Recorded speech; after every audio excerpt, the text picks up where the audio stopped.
Well, let's talk about the phrase you create your reality and other half truths because that is just a freaking piece of it.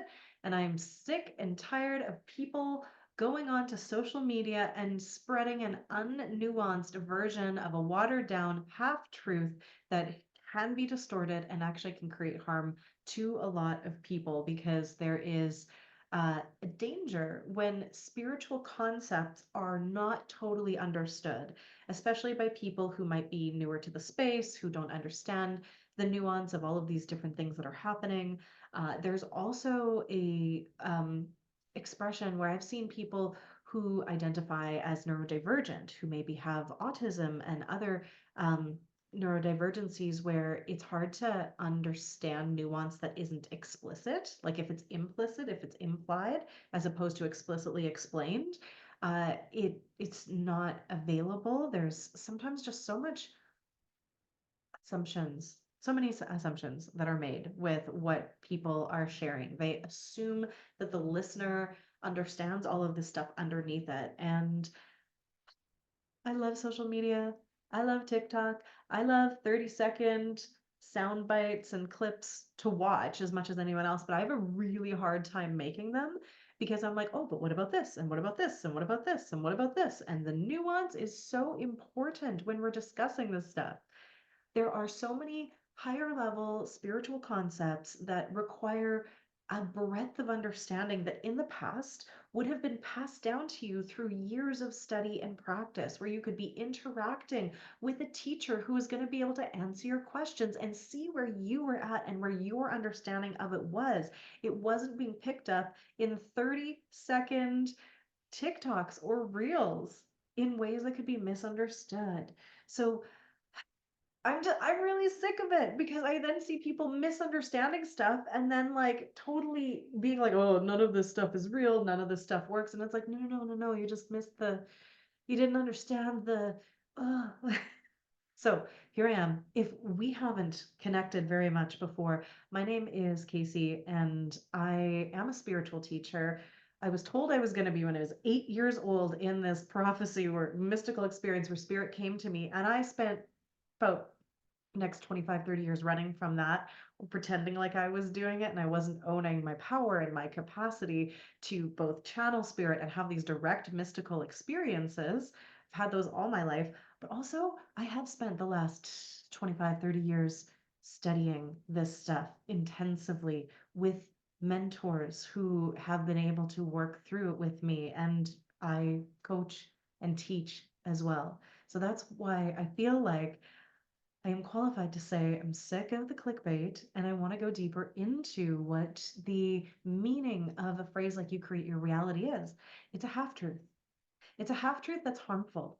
Could you say, with a clean and clear feeling in your heart and in full integrity, to a child who has cancer or a parent who has just lost their child, you create your reality? Something off about that, right? Something that feels like it is missing. It's missing the nuance and the fact that we are co-creators. There are studies and all kinds of things out there that are proving this now. We can go into the quantum physics about how observation of reality does indeed, in fact, impact it. But we're here unless you go way, way, way up to the very like etheric mental construct of saying like, okay, there's only one of us here because it's all consciousness of the infinite one, all that is fractaled out into infinite forms. Sure, there's only one of us here if you're going that. But our direct experience, our actual reality is that we are co-creating with history, with everybody else that's on this planet, with the community, with the earth that we're on, with the multidimensional beings and all of these different places and spaces. We are inside a reality that is, sure, it might be holographic, might be an illusion, whatever, but our tangible experience of it is that we are here and we actually don't control every little thing through our own mind or even our subconscious mind.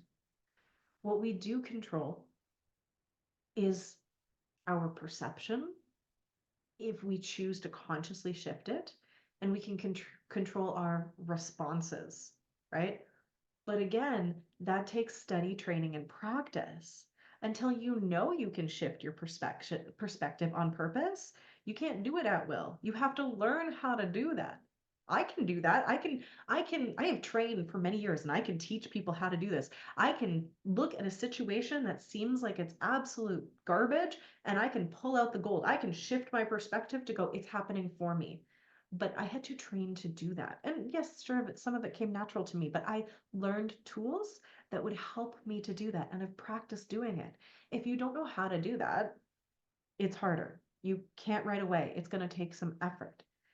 If you don't know how to rewire your subconscious mind and your nervous system, if you haven't studied and practiced that, then you might just react to things instead of being able to respond because you're playing out through the wiring in your body and your brain these responses that are based upon your survival instincts and your ego trying to keep you alive until you study and you train to move beyond what is happening automatically in your body and you bring the light of your consciousness to it, you are basically just reacting based upon these patterns that are inside of you. And it takes study and practice to consciously bring your awareness to the tools that are necessary to be able to reframe your perspective, retrain your autonomic and other nervous system. It takes the tool to retrain your reticular activator in your brain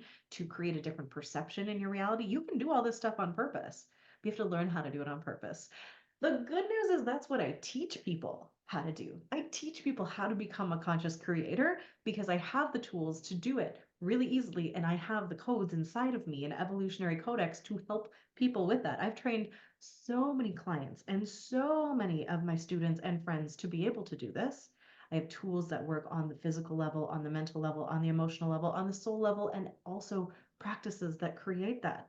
But just going onto social media and telling somebody who's having a hard time you create your reality might not be the inspiring piece of, like, let's call it what it is, really, like inspiration porn and clickbait that they need right now, especially if they have been suffering, especially if circumstances have come to them that feel really unfair, right? Can you tell people that are in a war-torn country, who are starving, who are victims of, sexual assault, who are victims of prejudice and racism, you create your reality and still be in integrity? I don't think so. I think it's missing the nuance. I think it's missing the piece of co-creation and all of those other practices. When someone says you create your reality, what they mean is you can actually train yourself to respond and then make different choices. You are an agent. You do have power in your life. It's meant to be inspirational. It's meant to give you some gumption to realize, you know what? If I don't like it, I actually probably can change it. And if I can't change the circumstances, I can change how I'm viewing the circumstances. And then as I change who I am and I change my internal landscape, I might actually take different actions and the circumstances will change. We can't change all of it. We can't bring people back to life. We can't eradicate illness and poverty and war.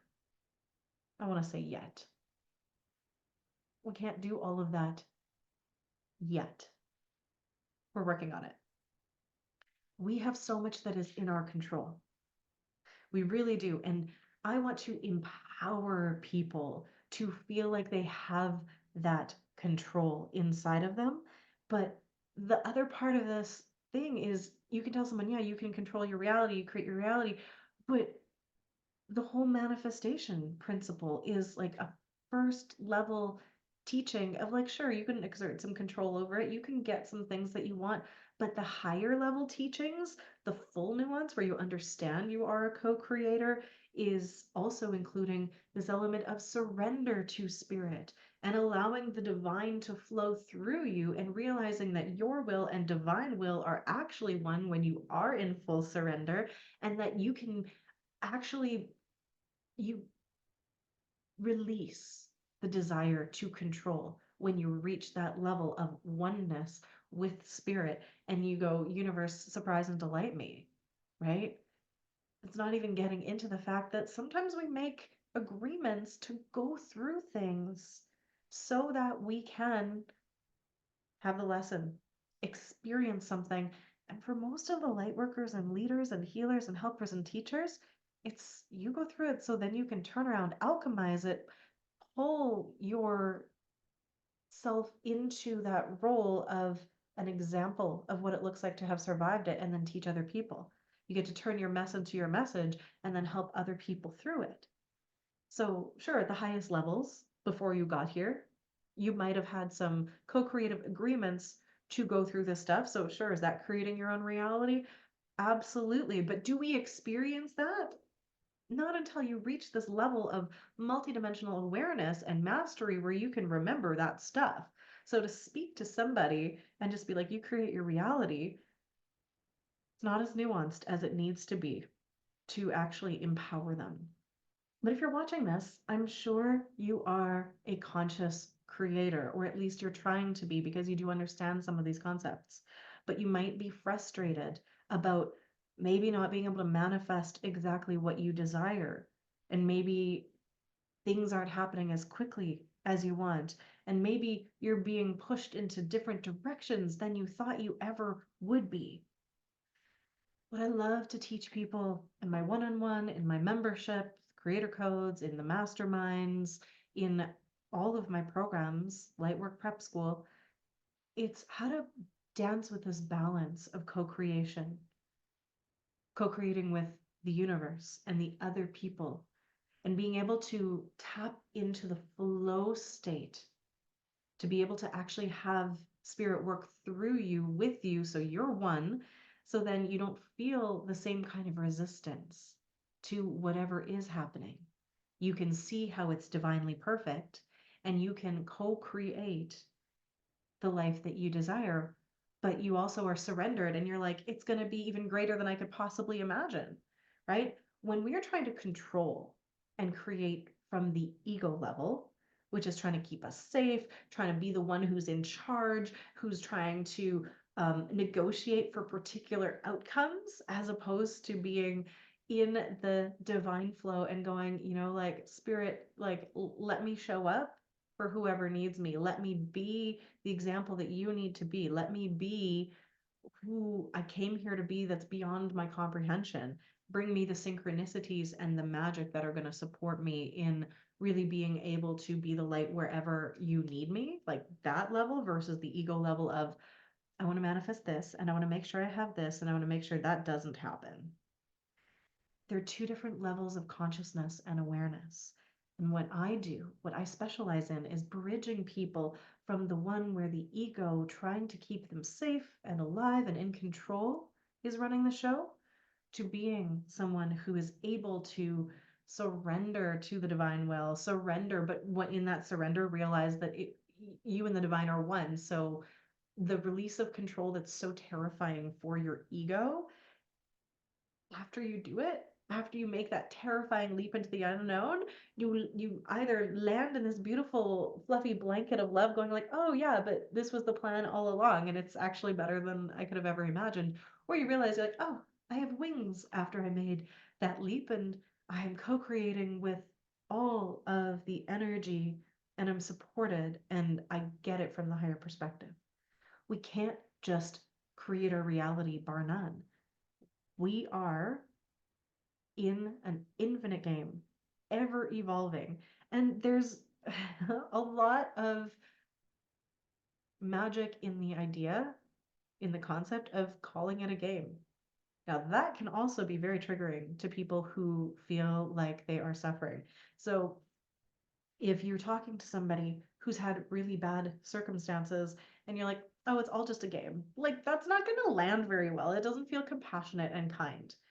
But again, a higher level, and when I say higher, I don't mean like better than, I mean from a higher perspective. So you're seeing more of the total truth, right? From the spirit's perspective, the ego's perspective, as opposed to the limited human perspective.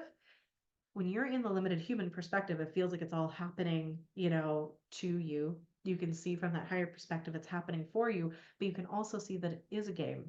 And if you zoom all the way out, it is a game that the infinite all is just playing with itself, right? This is all just some infinite video game where we're all, as spirit, trying on these different avatars to go on missions and explore. And would it be any kind of a game if there weren't challenges, if there weren't obstacles, if there weren't things that came out of nowhere and blew you off track? The game would be too easy without the challenges. So again, you can't talk to somebody who is in the midst of so much suffering about this because they are closed off. It's going to feel like it's not real. It's going to feel like an attack. It's going to feel like such a dick move to just, put this on a little 30-second soundbite. It's going to make people think that spirituality is just all kinds of spiritual gaslighting, you know.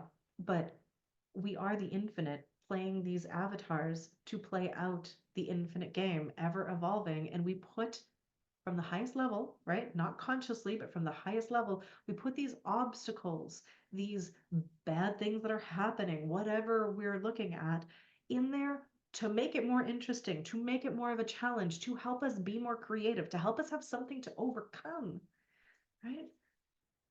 We can only experience that level of fun and playing the game where you're kind of surrendered and you're a little bit detached and you're not as worried about what is happening because you realize you actually have infinite lives in this infinite game. So it's like it's really not as big of a deal as it feels like when you were zoned in and you've forgotten that you're actually the person who's controlling the video game character as opposed to feeling like you're fully immersed in the game. So that's what happens on Earth, right? We go through this level of forgetfulness where we forget that I do have some control and we are co-creating the reality. We are playing the game together.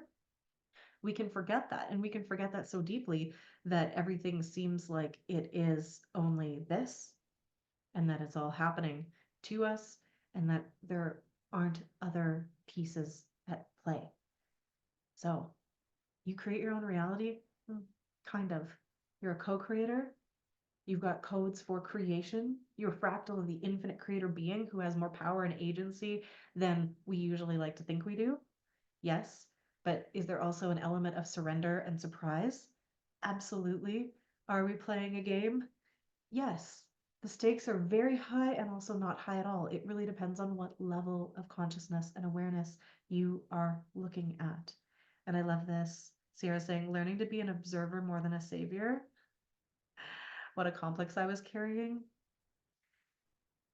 For people that feel like they have something to share, something to give, something to help the world with, it's so natural. So these complexes of being a martyr or a savior, trying to come in and be the knight in shining armor, trying to heal people, trying to help people, it's coming from a really good place. It is. And the most emotionally mature thing that we can do is to be a lighthouse leader, be the light, be an example, and help people that are coming to you for help and asking for your help because they're like, I see that you could help me. And you're like, okay, sure, let me show you, let me teach you. But you're not trying to save people, right? Because you're giving them their power back and saying, I believe in you. You are a powerful being. I'm here to help. I'm going to hold space. I'll do what I can, but I'm not going to do everything for you because that would be taking away your own spiritual journey, your lessons, your learning, your growth. Like when we swoop in to try to save people because we know better and because we could and we can, it's a misuse of our power. It's an abuse of our power. And I think there's also that bridge that we get to go across as healers, helpers, and light workers to move out of the savior complex, to move out of the I can help and I'm gonna fix you, which is just this weird codependent thing that can happen as well, where we need to be needed, into the role of understanding everybody is here to play the game. Some people have more experience than others. And I always liken it to parenting, right? A parent who has no idea what they're doing and is not mature emotionally, spiritually, whatever, might try to swoop in and do everything for their kid and never let them fail because they're afraid of their child hurting. because they're so intertwined with their child or their own trauma and drama that they will do anything to avoid any kind of inconvenience or pain for that child to feel it. And I have a child. I have two children. One I birthed, the other one was gifted to me, and I get to be her bonus mom. And letting your kids have their own journey and fail and struggle and sometimes get hurt is the hardest thing to learn to watch and to be there. But if you don't, you're going to be spoiled brats with no preparation for life, and you're actually going to have failed as a mother or as a parent or as a coach or a teacher or leader. It all works, right? When we swoop in and we try to save people. So being able to sit back and enjoy the game being played, to realize that everybody's playing the same game at different levels, but not everybody remembers. And letting them have their journey, letting them have their experience, and not making them wrong for whatever perception they are experiencing, because it is true for them in that moment from their level of perception, from their awareness, from their past, from their experience, from what their nervous system and their brain are telling them. We, until we get out of this body, we can't know exactly what someone else is going through. Cool story though, when you're not incarnate, when you're not in this body, you can soul merge with people.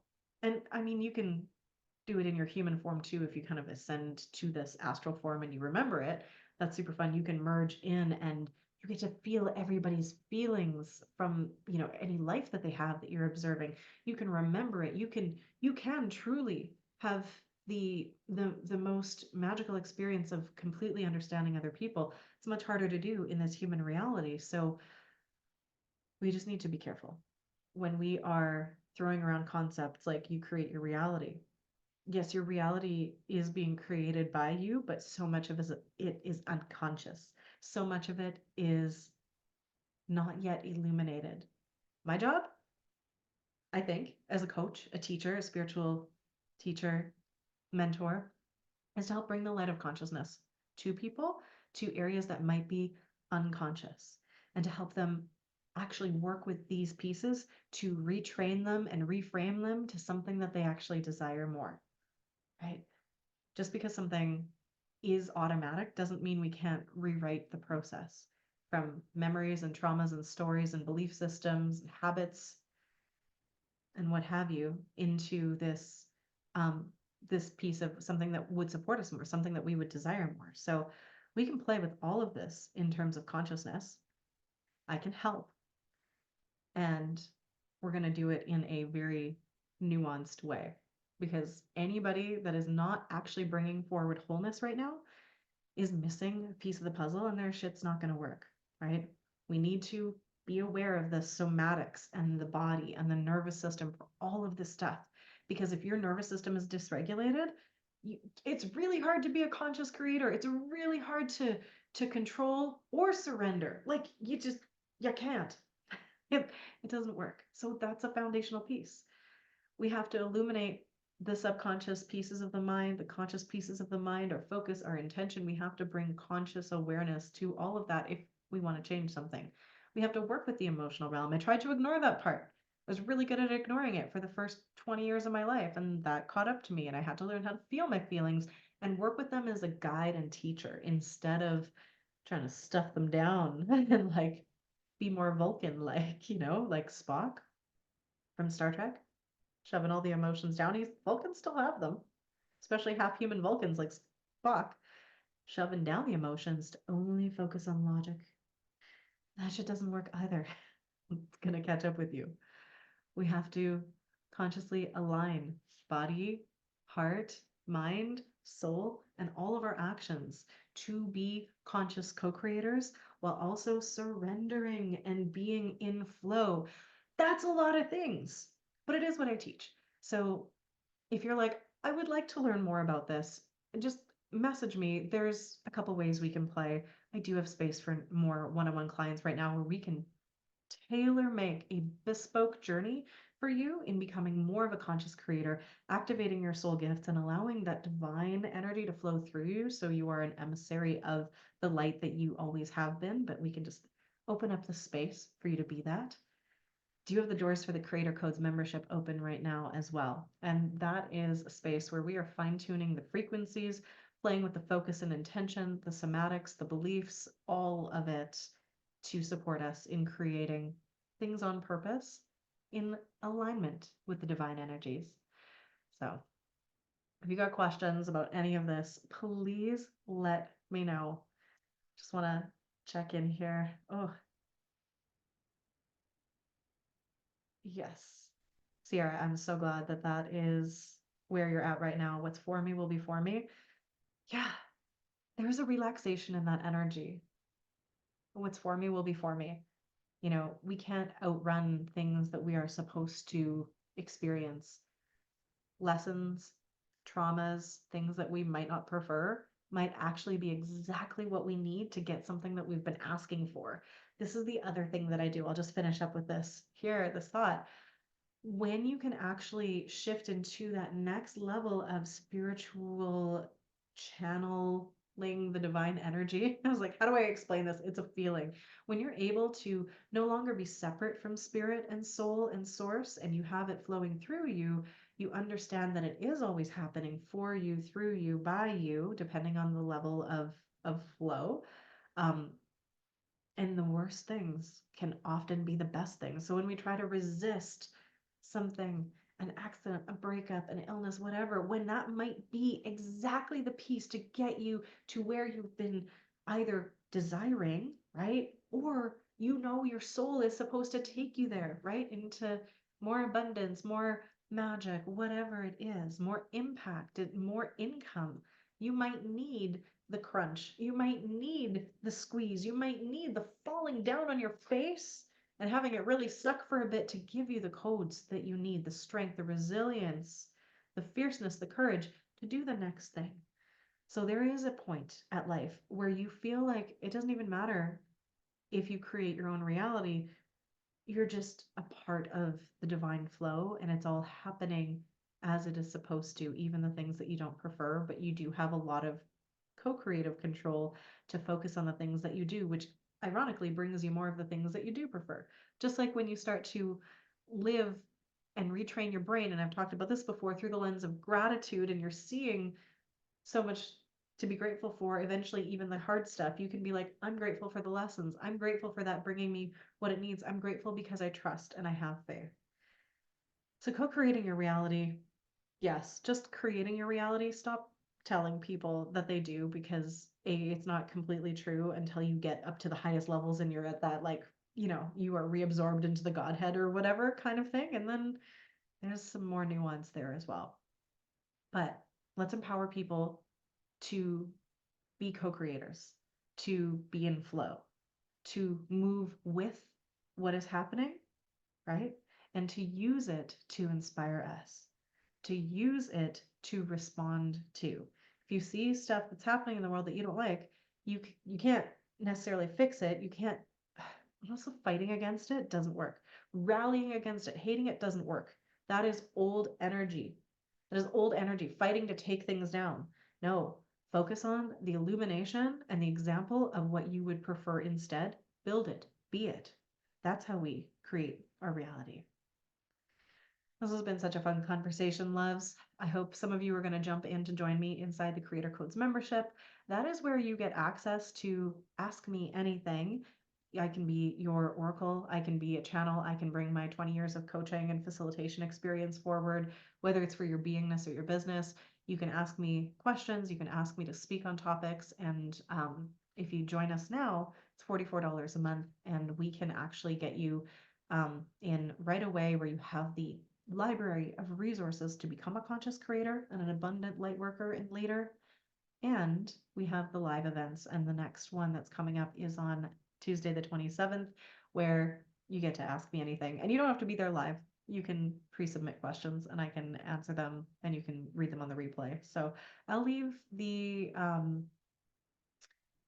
what's it called? The link for you below if you're watching this on the replay. You can also just scroll down to the post that was just below this one, or a couple below this one too, where there's a link.